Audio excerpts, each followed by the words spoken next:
감사합니다. 우리 전호자 옆에 있는 우리 잘 오셨습니다. 인사하겠습니다. 잘 오셨습니다. 네. 네, 잘 오셨습니다. 하나님께서 여러분에게 은혜 주시기를 기도합니다. 느헤미야 강의 20번째 시간 9장 27절에 38절 평강한 삶이라고 하는 제목입니다. 전 세계인들에게 대한민국의 호감도가 높아지고 있습니다. 그러나 이 한국에 방문한 외국인들은 정해진 코스만을 다니지는 않습니다. 자전거를 타고 우리도 가보지 않은 오지를 가는가 하면 구도심의 골목골목을 카메라를 들고 누비고 있습니다. 프랑스에서 온 어떤 젊은 여학생이 한국에는 참 특이한 게 있는데 왜 한국에는 그렇게 폐지를 줍는 노인이 많은지를 물었답니다. 세계 10대 경제 대국의 세계의 젊은이들이 환호하는 K컬처의 본산인 한국에서 이런 풍경을 볼 수 있다는 것이 좀 이상하게 느껴졌던 모양입니다. 폐지를 줍는 노인은 선진국에서는 좀처럼 볼 수 없는 광경이기 때문에 그렇죠. 여러분은 뭐라고 답을 하시겠습니까? 폐지를 주워 팔아서 우리 어르신들은 한 달에 한 10만 원, 30만 원 정도를 번다고 합니다. 그리고 노인 부부 기초 노령연금 각 25만 원을 더해 한 80만 원 정도로 생활하시는 우리 어르신들이 많다고 합니다. 날로 화려해지는 대한민국의 어떤 그림자인 것 같죠. 객관적인 통계에 따르면은 현재 대한민국의 노인 빈곤율은 38%로 OECD 국가 중에 1위라고 합니다. 보통 OECD 국가들의 노인 빈곤율은 평균 13%, 우리나라가 한 3배 정도 높아서 OECD 국가 중에서 1위라고 합니다. 전문가들은 이 원인을 급격한 노령화, 그리고 낮은 공적연금의 보장성, 이제 점점 더 이게 많이 낮아질 겁니다. 그리고 사적 노후 준비의 부족, 자녀들 기르고 이렇게 사시고 의료비 쓰시느라고 재정이 많이 없어졌고, 그리고 노인 일자리의 질이 낮고 부족하다, 이런 것을 꼽았습니다. 우리나라를 발전시키고 이 나라를 여기까지 올 때까지 수고하신 우리 어르신들입니다. 그리고 자녀들을 위해서 모든 것들을 갈아 넣으신, 자녀의 교육을 위해서 그런 우리 어르신들입니다. 그러나 우리 어르신들의 삶에는 지금 영육 간의 평강이 필요한 것 같습니다. 대한민국은 근현대 사회에서 전쟁과 폐허와 그리고 지금 선진국의 영광을 모두 다 경험하고 있습니다. 그 역사에는 눈부신 경제 성장이 있었고요. 그리고 그 중심에는 한국 개신교의 성장이 있었습니다. 그러나 지금 우리나라에는 초고령화, 초저출산이라고 하는 현실, 그리고 교회, 특별히 개신교회의 쇠퇴가 예견되고 있는 그런 상황입니다. 어르신들뿐만이 아니라 모두 전 세대가 평강이 없어 보이는 우리에게는 그 이면에 있는 이 어두움인데요, 우리에게는 어떤 문제가 있는 걸까요? 왜 이렇게 된 걸까요? 오늘 본문에는 평강한 삶에 대한 그 디테일이 있습니다. 지난주 본문과 맥락은 비슷하지만 또 다른 어떤 영적인 디테일이 있습니다. 자, 우리 모두가 평강하기를 원합니다. 그리고 그 평강한 삶은 어디서, 어떤 환경에서 얻을 수 있을까? 그것이 오늘 말씀에 우리가 함께 생각해 볼 주제가 되겠습니다. 자, 본론입니다. 첫 번째, 넘어짐을 통해서도 얻을 수 있는 평강한 삶을 살 수 있다, 이것입니다. 27절에서 31절까지 말씀이죠. 자, 보십시오. 27절, 그러므로로 시작됩니다. 그러므로. 자, 어떤 일이 있었다는 겁니다. 선행 사건이 있었습니다. 그러므로 주께서 그들을 대적의 손에 넘기셨습니다. 그냥 대적의 손에 넘기시는 게 아니라 그러므로입니다. 학생들의 교육 과정에서 현장 체험 학습이 형식적으로나마 남아있는 이유는 교실뿐만 아니라 현장 그 체험을 통해서 얻을 수 있는 교육적인 효과가 크기 때문에 그렇습니다. 그러나 이제 그러므로라고 하는 이 말씀은 27절 말씀이잖아요. 지난주 본문 26절에서 이스라엘 백성에게 교실에서, 그 성전이죠, 선지자를 보내시고 말씀으로 타이르십니다. 그런데 그들이 그만 주께로 돌아오기를 권면하는 선지자들의 말을 듣지 않고 심지어 죽여버립니다. 이것이 이제 지난 주 26절 말씀이었죠. 그러니까 그러므로 선지자가 전해주는 말씀을 성전에서 듣고 깨달으면 좋으련만, 끝까지 그렇게 하지 않는 백성들은 이제 삶의 현장에서 배울 수밖에 없는 겁니다. 하나님은 스스로 계시는 분이십니다. 그런 하나님께서 우리를 택하시고 부르시고 이름을 바꾸셔서 하나님 나라 역사에 초대하셨다고 말씀드렸습니다. 그러나 이스라엘 백성은 그 하나님 앞에서 풍요를 누리다가 그 크신 하나님의 풍요를 등져버립니다. 이 잘못을 고치려면 어떻게 해야 될까요? 말씀을 듣고 깨달으면 좋지만 그렇게 되지 않을 때 어떻게 됩니까? 삶의 현장에서 그들이 믿고 있는 풍요가 진짜가 아니라는 것을 이제 배우게 되는 것이죠. 영원할 줄만 알았던 그들의 풍요가 이제 대적에게 넘어갑니다. 그러나 그제서야 그들은 다시 주께 부르짖습니다. 이때 뭘 부르짖었을까요? 하나님, 제가 이게 내 인생의 구원이 될 건 줄 알았습니다. 그리고 이것 때문에 나는 참 풍요를 누린다고 생각했습니다. 그런데 이게 내가 원하는 만큼 항상 함께 있지 않는다는 것을 배우죠. 왜냐하면 누가 더 큰 사람이, 더 큰 풍요를 꿈꾸는 사람이 뺏어갑니다. 그러니까 이게 영원히 믿을 만한 것이 아니라는 것을 이 현장에서 이제 배운 겁니다. 결국 그들은 겪어보고 또 배우는 거죠. 하나님 버리고 요거 찾았는데 그게 나만큼 또 원하는 사람이 있기 때문에 뺏어가더라는 거죠. 하나님은 바로 이때 그걸 깨달고 배운 그들에게 바로 크신 궁일로 대적의 손에서 구원하십니다. 배웠기 때문에. 그들은 비로소 하나님 여호와시구나, 그분 앞에 있어야지 정말 풍요로운 거구나, 이제 이렇게 깨닫게 되는 것이죠. 자, 28절. 그들은 그렇게 많은 대가를 지불했습니다. 정말 엄청난 이 등록금을 냈습니다. 비로소 평강을 얻습니다. 성도 여러분, 근데 이 평강이 뭘까요, 도대체? 이 평강은 구약에서 그 유명한 샬롬입니다. 샬롬. 그래서 유대인들 인사가 샬롬이죠. 우리 그리스도인도 샬롬이라고 많이 합니다. 인간 모두가 누리고자 하는 복의 상태죠. 근데 이제 구약에서 말하는 샬롬은 싸움이 없는 상태나 뭐 어려움이 없는 상태, 이게 아닙니다. 마음이 편하다, 신간이 편하다, 이게 아니라 성경에 얘기하는 샬롬은 하나님 앞에서 모든 것이 제자리로 돌아간 상태가 샬롬이에요. 그게 샬롬 개념입니다. 삶이 제자리에서 이제 하나님 앞에서 제자리를 잡아가지고 이것이 이제 모든 것이 맞물려서 완전함을 이룬 상태를 말합니다. 그러니까 샬롬 개념의 핵심은 하나님 앞에서 이제 질서의 회복입니다. 있어야 될 자리에 있고 말씀으로 이제 다스림 받아서 제자리로 돌아간 상태를 샬롬이라고 얘기를 합니다. 자, 그러나 어이없게도 그렇게 소중한 평강을 얻고도 28절 보면은 참 어이가 없는데요. 28절 말씀 밑줄 한번 거보시는데, 평강을 얻었습니다. 샬롬을 얻었습니다. 그런데 얻은 후에 또 악을 행합니다. 참 사람 왜 이럴까요? 그 얻었거든요. 얻은 후에 또 악을 행합니다. 또 백성들은 현장에서 배우고 하나님은 또 건져내시죠. 그리고 29절 다시 말씀을 주시고 그렇게 하지 말자라고 타이르십니다. 그러나 백성들은 또 안 듣습니다. 고집하며 목을 곧게 하며 마음대로 삽니다. 다시 반복되는 패턴이죠. 계속 반복됩니다.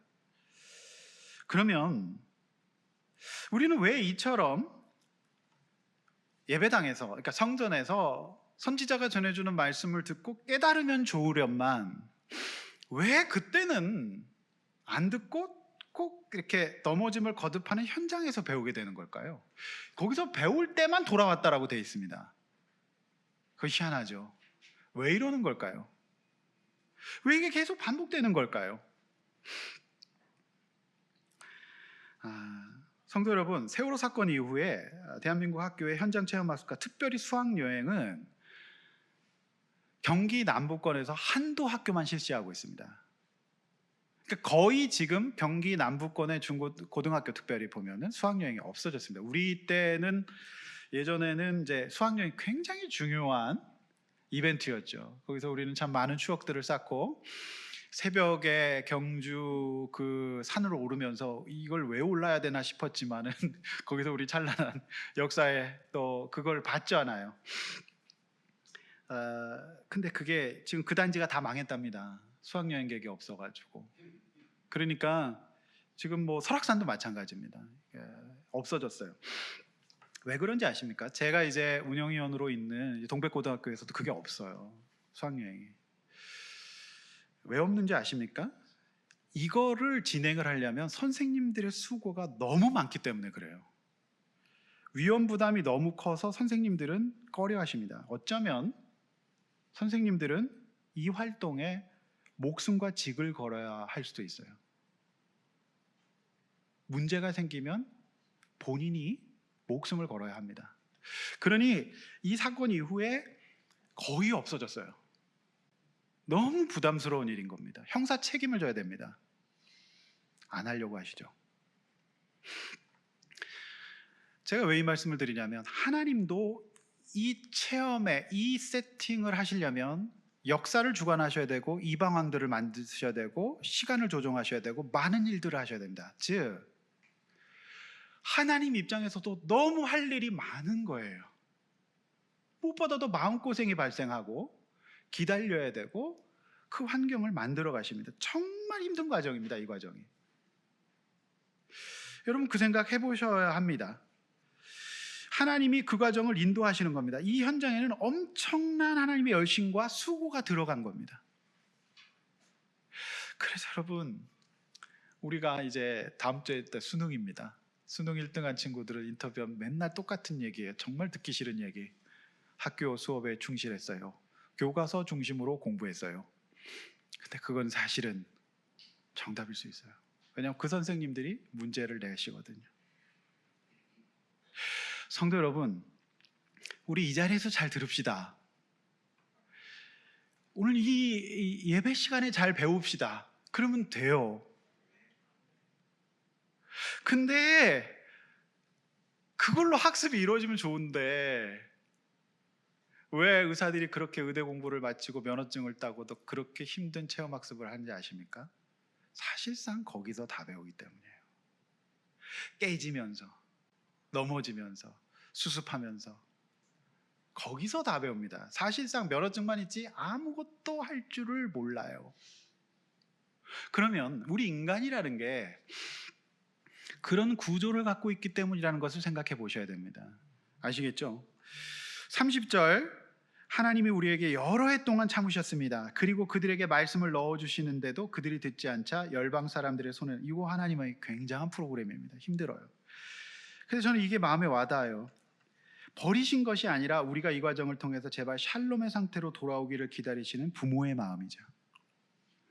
31절 주의 크신 긍휼로 그들을 아주 멸하지 아니하시며 버리지도 아니하셨사오니 주는 은혜로우시고 불쌍히 여기시는 하나님입니다. 이것이 바로 하나님의 본심이에요. 하나님은 우리를 버리려고 하시는 게 아닙니다. 하나님의 본심은 은혜와 긍휼이에요.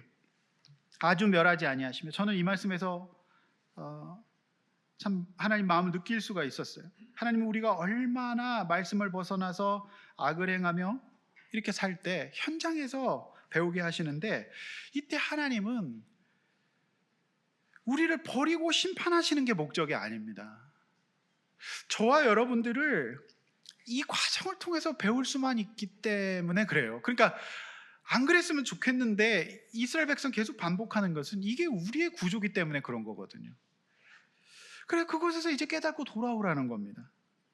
그러니까 이 첫 번째 문단의 요지는 이겁니다. 스스로 계신 여호와 하나님은요, 우리가 섬기고 하나님께 보태드리는 게 아닙니다.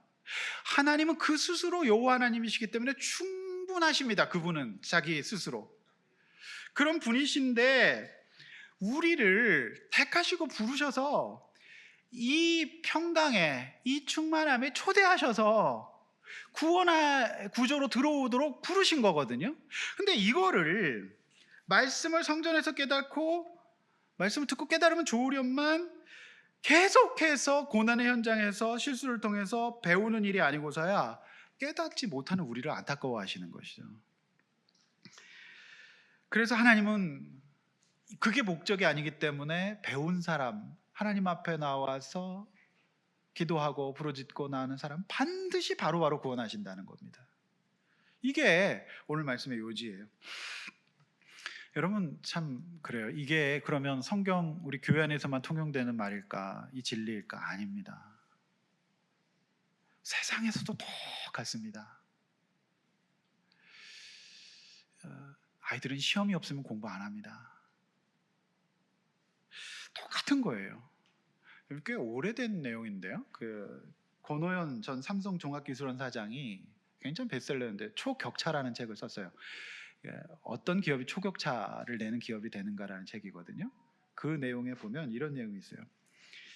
기업은 작은 실패와 경험을 통해서 면역력과 회복력 그리고 어려움을 헤쳐나갈 수 있는 추진력을 가져다 준다. 실패 경험이 없는 사람을 적극적으로 채용하라는 조언도 하고 있어요. 실제로 실리콘밸리의 리더들은 직원을 선발할 때 실수와 실패 경험이 있는 사람을 채용하는 관행이 있다며 한국 기업의 리더들이 실수해도 좋고 실패해도 좋다는 여유 있는 마음을 가지고 주도적으로 창의적으로 실패를 두려워하지 말고 시도해 보라고 해야 된다. 그래야 한국이 이 앞으로 시대를 차고 나갈 수 있다라고 조언했습니다. 그런데 제가 지난주 수요 큐티 예배에서도 말씀드렸듯이 대한민국은 유교 문화와 성공 문화가 교묘하게 결합됐어요.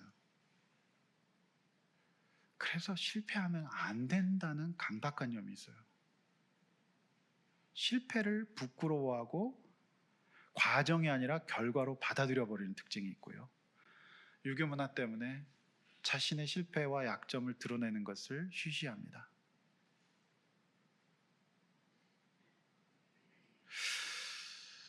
그러니 우리가 넘어졌을 때 한국 사람이기 때문에 하나님 앞에 이 관점에서 그거를 바라볼 가능성이 많아요. 하나님 왜 나를 이렇게 하시냐고. 그러나 아닙니다. 바로 이런 점은 구원과 성장의 최악의 요소가 됩니다. 그러면 어떻게 관점을 그래서 바꿔야 된다. 관점을 바꿔야 돼요. 무엇을 근거로 그렇게 할 수 있습니까? 우리는 31절에 긍휼히 여기시고 아주 멸하지 않고 버리지도 않고 은혜로우시고 불쌍히 여기신 하나님이 계신 것이 근거예요. 하나님은 절대로 여러분을 버리지 않습니다. 우리를 버리지 않습니다. 하나님은 우리를 부르시고 택하시고 이름을 바꿔주신 하나님이세요. 우리의 발이 부르트지 않고 옷깃도 해지 않게 하시는 분이세요. 그게 우리 하나님이십니다. 그러므로 여러분 이 하나님 앞에서는 우리의 삶 속에 일어나는 넘어짐의 순간이 부끄러움도 아니고요. 그리고 영원한 실패도 아닌 것입니다. 그걸 통해서 우리가 샬롬을 진짜 하나님 앞에서 샬롬을 얻을 수 있는 배움의 기회가 될 것입니다. 여러분 이게 세상에서도 다 통하는 개념이라고 하는 거예요. 지금 전 세계 젊은이들이 가장 들어가고 싶은 회사는 구글이에요. 그런데 여러분 구글에 입사한 한국인 직원이 그런 얘기를 하더군요. 한국 사람들이 구글에 와서 어려움을 겪는 이유는 한국 학생들은 시키는 것을 잘하는데 실패를 두려워해서 부담감 갖는 것을 너무 힘들어하고 유교 문화권에 자라서 자기 의견이 없다는 겁니다. 그러면 거기에서는 그냥 말 잘 듣고 시키는 거 잘하는 사람 거는 AI가 다 해줄 거기 때문에 다 긁어 모아오는 걸 해줄 거기 때문에 결국 도태가 된다는 거예요. 그래서 여러분 구글은 2006년부터 실패한 서비스의 비석을 한 곳에 모아서 구글 공동묘지를 운영한다 그래요. 직원들이 실패를 두려워하지 않고 새로운 아이디어를 낼 수 있게끔 20%의 규칙을 정해서 실패해도 괜찮으니까 이건 네가 진짜 하고 싶은 창의적인 일을 해봐라고 배려한다고 합니다. 테슬라 일론 머스크 역시 무언가 실패하고 있지 않다면 충분히 혁신하고 있지 않다는 말로 실패와 혁신의 관계를 새롭게 정의했어요. 즉 실패가 없으면 못 배운다는 겁니다. 사실상. 아마존의 제프 베이존스 역시 아마존은 실패를 발명하는 회사라고 얘기를 했어요. 놀랍지 않나요? 우리가 오늘 예배 시간에 잘 배웠으면 좋겠습니다. 굳이 빡센 체험 활동 안 하시기를 바랍니다. 그런데 그것의 교육적 효과보다 사실상 체험의 효과가 더 큰 것이 인간인 것 같습니다.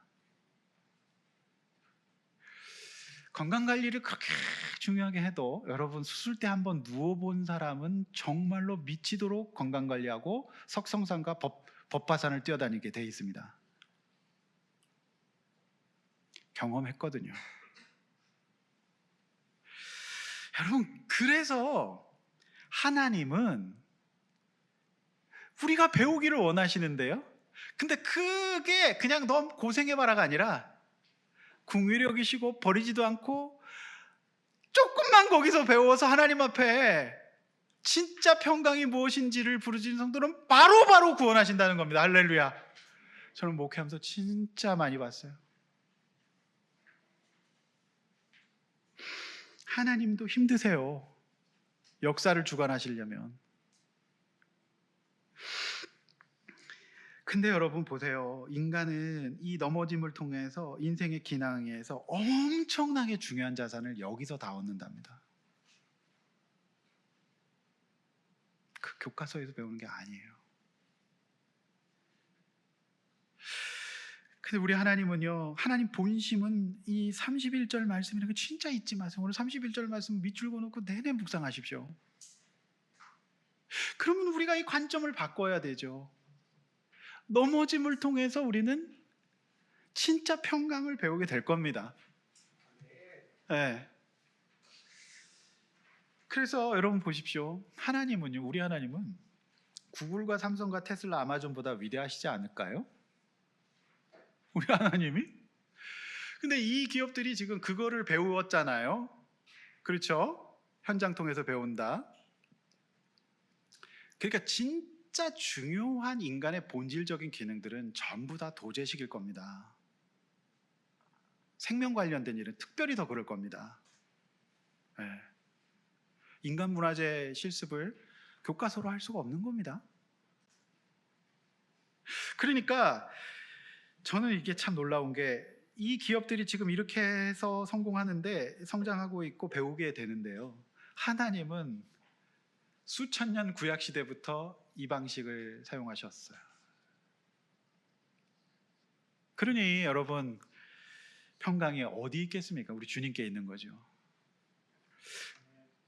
그래서 잊지 맙시다. 넘어졌을 때 너무 죽을 것처럼 힘들어하지 마세요.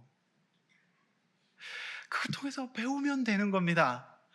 그리고 그때 바로 하나님 앞에 내가 잃어버렸던 것이 뭔지를 아뢰고 기도하시면 돼요. 그러면 우리 하나님은 바로 회복시켜 주실 겁니다. 못 배우면 길어져요. 하나님께 부르짖고 이 과정을 통해, 현장을 통해서 배우면 됩니다. 그래서 C.S. 루이스는, 이 분야의 최고권이죠. C.S. 루이스는 넘어짐의 환경이 우리를 하나님 부르시는 메가폰이라고 말했어요. 두 번째, 하나님 앞에서 비로소 가능한 평강의 삶입니다. 이 평강의 삶이 우리가 생각하는 평강은 만사형통이죠. 아니에요. 여러분, 이 평강의 삶은 하나님 앞에서 가능합니다. 샬롬이, 영적 질서 가운데서. 자, 32절 38절인데요 32절은 우리 같이 한번 읽어볼게요. 32절 주보 보시면서 읽습니다. 시작. 우리 하나님이여 광대하시고 능하시고 두려우시며 언약과 인자하심을 지키시는 하나님이여, 우리와 우리 왕들과 방백들과 제사장들과 선지자들과 주상들과 주의 모든 백성이 아수르 왕들의 때로부터 오늘까지 당한 모든 환난을 이제 작게 여기지 마옵소서. 네, 참 기가 막힌 말씀입니다. 넘어짐을 통해 하나님을 다시 배운 이스라엘 공동체 고백이죠. 뭐라고 고백합니까? 하나님은 광대하시고 능하시고, 내가 두려워했던 것이 사람이고 권력이고 돈이었는데 아니라는 거예요. 하나님이 두렵다. 그리고 언약과 인자하심이 영원하다. 경험해 보니까 약속을 지키는 사람들이 없네. 그리고 인자, 즉 못 참아요, 세상을. 근데 이렇게 이제 그걸 배운 겁니다. 그러니까 이 고백은 정말 많은 사건과 세월이 녹아 있는 고백이에요.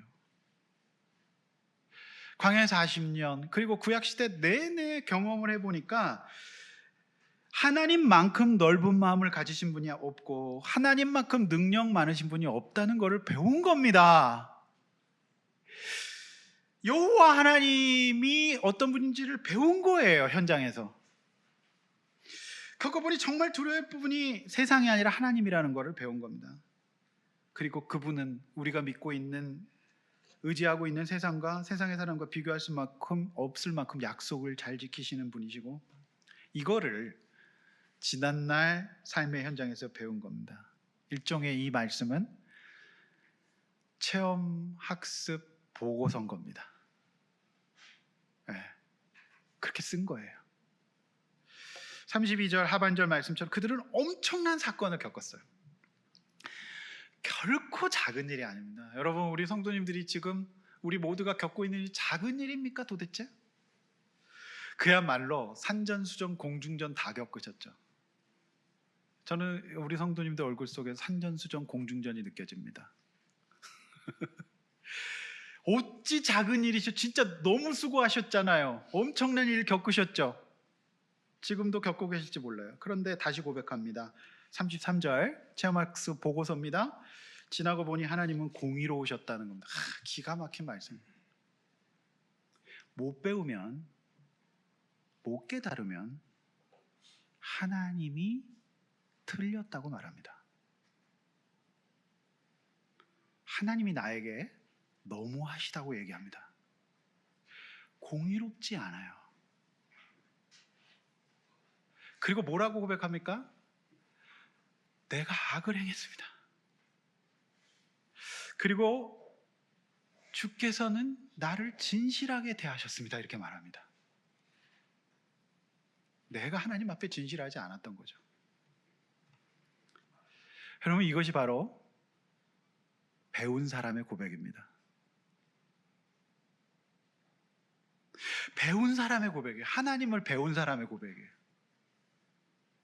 근데 이거를 계속 못 배우잖아요. 그러면 이러한 보고서를 못 쓰게 됩니다. 하나님이 나에게 서운하게 하시고 하나님은 나만 미워하시고 이렇게 돼요. 하나님은 나에게 약속을 안 지켰고 세상이 악하고 배우자가 악하고 주변 사람들이 악하다라고 얘기해요. 그런 거 아니에요. 그 고백을 한 겁니다. 여러분, 성도의 체험학습 보고서는 이렇게 써야 됩니다. 그런데 여전히 하나님 잘못됐고 상대가 악했다는 것은 체험학습이 아직 안 끝난 겁니다. 하나님 여전히 나를 사랑하시고 나를 성장시키시고 여러 해 동안 크신 긍휼과 은혜로 불쌍히 여기시고 버리지 않으세요. 하나님은 이렇게 항상 공의롭고 자비롭고 선하게 우리를 붙잡아 주십니다. 엎치락 뒤치락함에도 불구하고. 근데 오늘 이스라엘 백성들은 가만히 생각해보고 지나보니까 내가 너무 요동쳤던 거예요. 안 들었던 거고요. 내가 중심을 못 잡았어요. 그래, 하나님 기다리세요. 이게 참 놀랍습니다. 34절에 당연히 이 고백이 나옵니다. 길을 알려주셨는데 악착같이 무시했다. 35절 그렇게 많은 복을 누리면서도 베푸신 복과 자기 앞에 주신 넓고 기름진 땅을 누리면서도 여호와 하나님 스스로 계시는 하나님 앞에 나가지 않는 평강, 평강을 내가 차버렸다는 거죠. 성도 여러분, 하나님이 그토록 뭔가 계속해서 왜 이런 방식을 택하셨을까요? 우리 같으면 안 봐버리면 그만일 텐데. 근데요, 여러분 오해하지 마십시오. 우리 하나님은요, 여러분을 가두시고 여러분을 독점하시려고 그러시는 거 아닙니다. 이게 참 오해가 많으세요. 하나님 무슨 심술쟁이처럼. 여러분, 우리 하나님 그런 분 아니세요. 성경 말씀과 신앙은 가스라이팅이 아닙니다. 하나님은 저와 여러분들을 하나님의 형상을 입은 파트너로 인정하세요. 꼭 내가 가겠다 하면 가게 하십니다. 하나님은 이타성과 자율성을 근본으로 일하십니다. 우리는 AI 로봇이 아니지 않습니까? 근데 꼭 그럴 필요가 없어요. 여기서 배우면 돼요. 근데 안 배우거든요. 꼭 현장에서 경험하고 배웁니다. 그렇죠? 그래서 여러분, 기독교는 정말 스펙트럼이 넓습니다. 우리를 그냥 겁줘서 잡아놓는 그런 개념 아니라는 겁니다. 그래서 사실은 우리의 목양의 방향이 그 방향일 수밖에 없는 것은 기다려야 돼요. 그리고 오랫동안 마음고생하고 기다리고 돌아오면 또 받고 그럴 수밖에 없어요. 예. 저는 절대 여러분을 협박하거나 여러분들을 그렇게 하지 않습니다. 그렇게 하면 안 되는 겁니다. 저는 상담을 하는 사람이지만 내담자를 반드시 종결시킵니다. 계속해서 잡아두지 않아요. 해봐야죠, 스스로. 그러니까 이제 그렇게 이제 하나님 우리를 성장시키십니다. 오해하지 마시기를 바랍니다. 여러분이 무슨 하나님을 섬기고 하나님께 하나님 그 자체로 충만하신 분입니다. 스스로 계시기 때문에 그저 우리에게 이 하나님의 평강을 구원으로 함께 나누고 그 안에 들어오라고 기다리시면서, 그리고 안 들으면 너무너무 힘든 프로그램을 오랫동안 마음고생하시면서 만드시면서 또 거기서 좀 배우면 바로 하나님 앞에서 부르짖고 기도하는 백성들을 구원하시면서 지난날 과거의 모든 우리의 연약함들을 다 잊어버려 주시는 그런 하나님이세요. 그게 바로 샬롬입니다. 할렐루야. 36절 조상들에게 주셔서 그것의 열매를 먹고도 아름다운 소사를 누리게 하시는데 거기서 종이 됐어요. 여기 종에 동그라미 치십시오. 37절 더 기가 막힌 것은 그들이 스스로 하나님 아닌 왕이 되었을 때 이방 왕들이 이것을 다 뺏어갑니다. 내가 왕이 되고 싶죠. 근데 그거를 다른 왕이 뺏어가 버립니다. 그리고 더 기가 막힌 말씀은 몸과 가축을 임의로 관할합니다. 왜요? 그들은 하나님과 다르기 때문입니다. 긍휼과 자비와 은혜가 없고 버리지 아니하신 하나님이 아니라 버립니다. 근데 내가 의도적으로 그 구조로 들어가는 거예요. 그 왕의 구조로, 그죠? 근데 그들은 임의로 주관해요. 얼마나 낮밤 따라 말이 바뀌는지 몰라요. 수시로 바뀌고 약속을 안 지킵니다. 그게 이스라엘 백성이 택한 왕들이었어요. 그러니 결과적으로 어떻게 됩니까? 마지막 말씀이 곤란해집니다. 곤란해집니다. 여러분 곤란한 적 많으셨죠? 여러분 어떻게 보면 우리 인생이 곤란이잖아요. 참 곤란합니다. 그렇죠? 곤란해집니다. 그러니 여러분 이 곤란과 이 판에서 어찌 평강이 있습니까? 질서가 없어요. 날마다 불안할 겁니다. 그러니 하나님은 이렇게 하지 말고 근데 꼭 간다 그러는 거거든요. 꼭 나는 이걸 해봐야 되겠다는 거예요. 그러면 하나님은 체험해보게 하세요. 근데 진짜 곤란하거든요. 그러면 그래 배워서 하나님 앞에 이런 보고서를 쓰면 하나님이 너무너무 긍휼히 여기시고 버리지 않으신 하나님이라는 겁니다. 이게 바로 이 오늘 말씀이에요. 그런데 이 샬롬과 풍요, 이 평강을 악착같이 차버립니다. 안 믿어요. 곤란하면 곤란한 대로, 풍요로운 풍요로운 대로 차버려요. 성도 여러분, 정말 저는 오늘 이 말씀이 우리 진짜로 하나님 앞에서 이 예배를 통해서 잘 듣고 해결해야 될 말씀이라고 생각해요. 그래서 36절에 조상들에게 그렇게 주셨는데 아름다운 소산을 누리게 하시는 종이 되었어요. 종이 됐다. 수요일 날도 제가 잠깐 말씀드렸는데 저는 드라마를 안 봅니다. 안 보는데 짤만 봤어요. 근데 너무 인상적이더라고요. JTBC 드라마 서울 자가 대기업 김부장 이야기. 1,000만 조회수를 기록했던 웹툰 소설로 만든 드라마랍니다. 근데 여기 보면은 그 김낙수 부장이 그의 사수인 백상무에게 영혼을 바칩니다. 그리고 그를 왕으로 섬깁니다. 그런데 그 짤에 보면은 그 백상무가 하나님처럼 섬겼는데 김낙수를 아상공장으로 보내버립니다. 그러니 이제 김낙수 부장이 이렇게 얘기합니다. 울면서 형이 나한테 어떻게 이럴 수 있어? 이렇게 얘기합니다. 김낙수는 영혼을 갈아 넣었어요. 근데 백상무 입장도 있습니다. 왜냐하면 김낙수 부장 밑에는 김낙수보다 더 머리 좋고 눈치 빠른 도진우 송익형 차장이 있어요. 그리고 백상무의 입장은 걔가 김낙수가 성장하지 않는다는 게 명분이에요. 이것도 입장은 있어요. 이게 왜 이렇게 되냐면 백상무는 부장이 됐으면 부장 역할을 해줘야 된다는 거거든요. 근데 늘 초등학생처럼 내 눈치만 보고 있다는 거예요. 여러분, 종은 성장 못합니다. 노예는 성장이 필요가 없어요.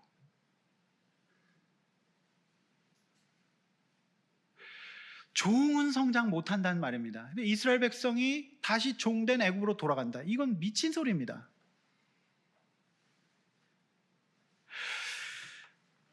하나님은 우리를 종으로 부르지 않았어요. 여러분, 그 구조는 결국에는 우리를 곤란하게 할 겁니다.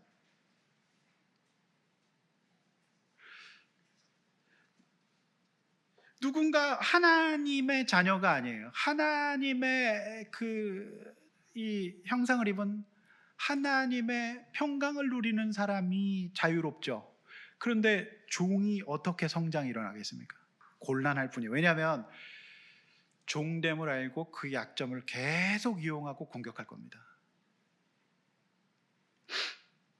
하나님 없는 아름다운 소소한 힘의 세상은 세상 사람들이 다 추구하죠. 그런데 결국에는 샬롬과 자유를 주기보다는 오늘 말씀처럼 종으로 만들어 굴복시킵니다. 그래서 하나님은 우리에게 평강을 여기서 좀 우리 찾지 않겠니라고 기다리시고, 백상모는 김 부장을 버리지만 하나님은 우리를 안 버려요. 그러니 여기서 지속적인 평강이 가능한 겁니다. 여러분, 뭘 믿고 계십니까? 우리 하나님은 여러분에게 어떤 분입니까? 하나님은 언약을 지키시는 분이십니다. 끝까지 버리지 않고 은혜로 불쌍히 여기십니다. 왜 은혜인지 몰라요. 여러분, 저는요, 왜 제가 책 읽기와 독서를 중요하게 여기냐면 우리가 믿고 있는 신앙이 확장되려면 아셔야 돼요.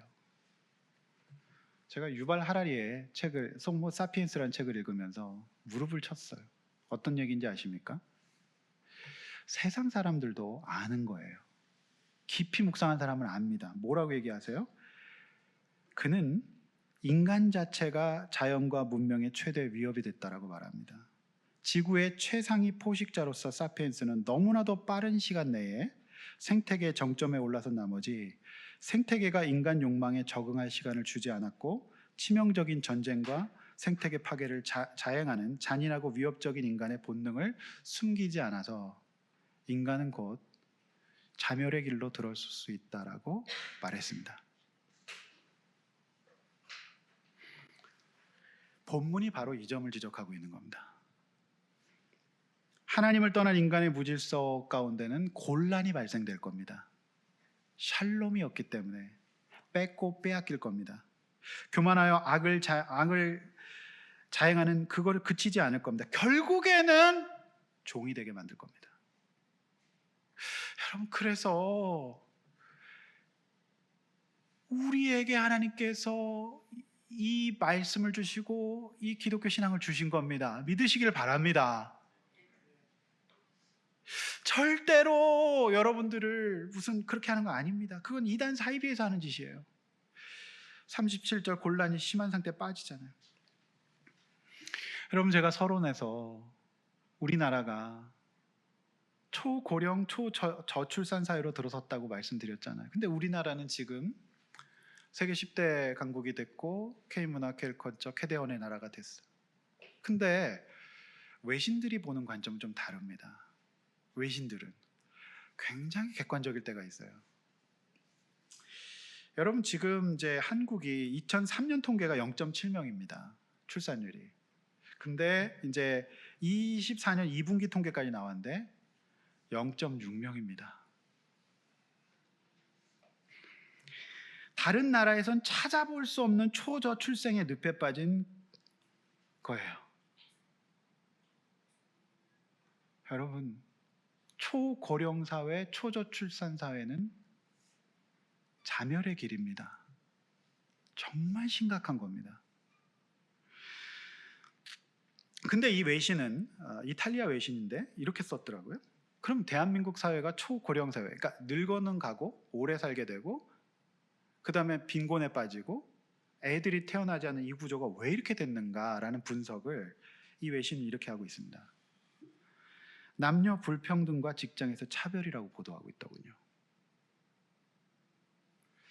회사 합병이나 인력 감축이 있을 때 여성이 우선적으로 사직서를 써야 되는 분위기, 같은 역량을 갖춘 여성들에게 남성들에 비해 더 낮은 임금을 주는 현실 속에서 초저출생의 늪은 어쩌면 예견된 것인지도 모른다라고 적고 있어요. 이런 상황에서 여성들은 당연히 3B라고 얘기합니다. 비연애, 비결혼, 비출산. 이걸 선택하면서 결국 대한민국은 아이가 태어나지 않는 초저출생, 초고령화 사회, 즉 국가 소멸의 길로 들어가서 매우 곤란을 당하게 될 것이다.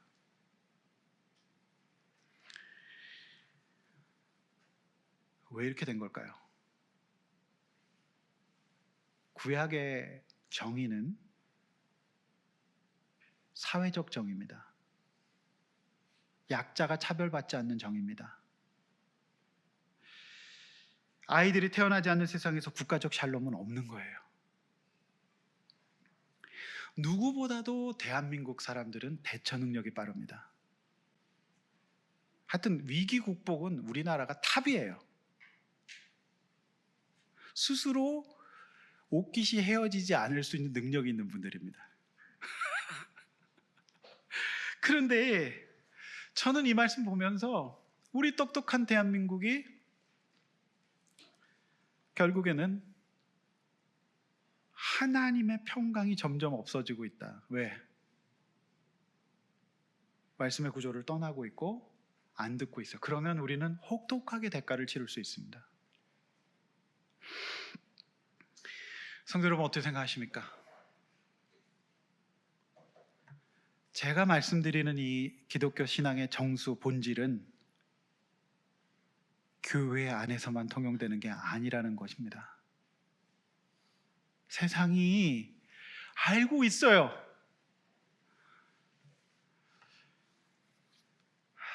그래서 여러분, 참 힘들어요. 대한민국 사회에서 예수 잘 믿기가. 말씀대로 살기가 어렵습니다. 그러나 오늘 말씀들을 듣고 말씀대로 살 때 하나님께서 저와 여러분들에게 샬롬, 영적 질서 가운데 은혜를 주실 줄로 믿습니다. 웬 은혜로 우리가 그런 성도가 되었을까요? 이제 마지막 결론 38장. 그러니까 이제 너네 다시 계약하자는 거예요. 다시 도장 찍자는 거예요. 38절 크게 한번 읽어볼까요? 시작. 우리가 이 모든 일로 말미암아 세워 기록하고.